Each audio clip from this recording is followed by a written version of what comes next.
आज का सवाल पार्टिकल्स के मोशन और टेम्परेचर के कनेक्शन पर है। हम पहले काइनेटिक एनर्जी को पार्टिकल्स के कॉन्टेक्स्ट में डिफाइन करेंगे, फिर स्टेप बाय स्टेप देखेंगे कि सॉलिड को हीट करने पर पार्टिकल्स की मोशन कैसे बढ़ती है और कैसे मेल्टिंग तक जाकर सॉलिड लिक्विड बन जाता है। चलो एक सिंपल डायग्राम यूज करते हैं ताकि सॉलिड से लिक्विड तक का पार्टिकल लेवल पिक्चर दिमाग में क्लियर हो जाए। सबसे पहले काइनेटिक एनर्जी का बेसिक आइडिया याद करते हैं। काइनेटिक एनर्जी का मतलब होता है मोशन की एनर्जी। पार्टिकल्स ऑफ मैटर के कॉन्टेक्स्ट में ये एनर्जी उनके मूव करने की वजह से होती है, जैसे वाइब्रेट करना, स्लाइड करना या फ्री मोशन करना। जितनी ज्यादा मोशन उतनी ज्यादा काइनेटिक एनर्जी। अब टेम्परेचर को पार्टिकल व्यू से जोड़ते हैं। टेम्परेचर को आप एक सिग्नल समझो जो बताता है पार्टिकल्स एवरेज में कितनी तेज चल रहे हैं। मतलब टेम्परेचर बढ़ेगा तो यूजुअली एवरेज काइनेटिक एनर्जी भी बढ़ेगी। यही ब्रिज है क्वेश्चन का। अब सॉलिड को इमेजिन करो।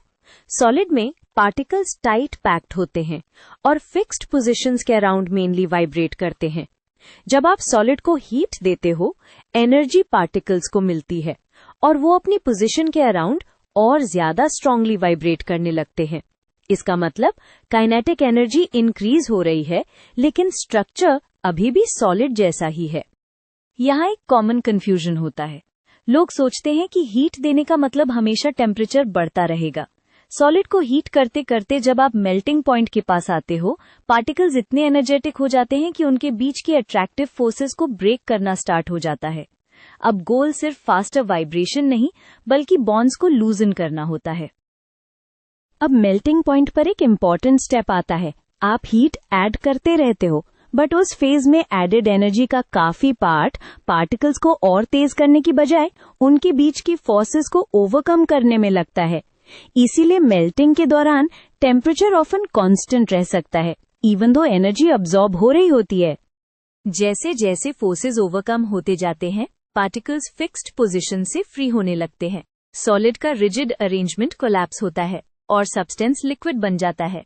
लिक्विड में पार्टिकल्स अब भी क्लोज होते हैं, बट अब वो एक दूसरे के पास स्लाइड कर सकते हैं, इसलिए फ्लो पॉसिबल होता है।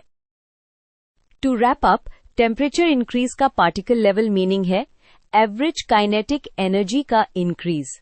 सॉलिड में ये वाइब्रेशन को फास्टर बनाता है। मेल्टिंग पॉइंट पर एनर्जी का मेन रोल स्ट्रक्चर को ब्रेक करके पार्टिकल्स को फ्रीयर मूवमेंट देना होता है और फिर लिक्विड स्टेट बन जाती है। बस यही स्टेप बाय स्टेप चेन आपको आंसर में क्लियरली लिखनी है।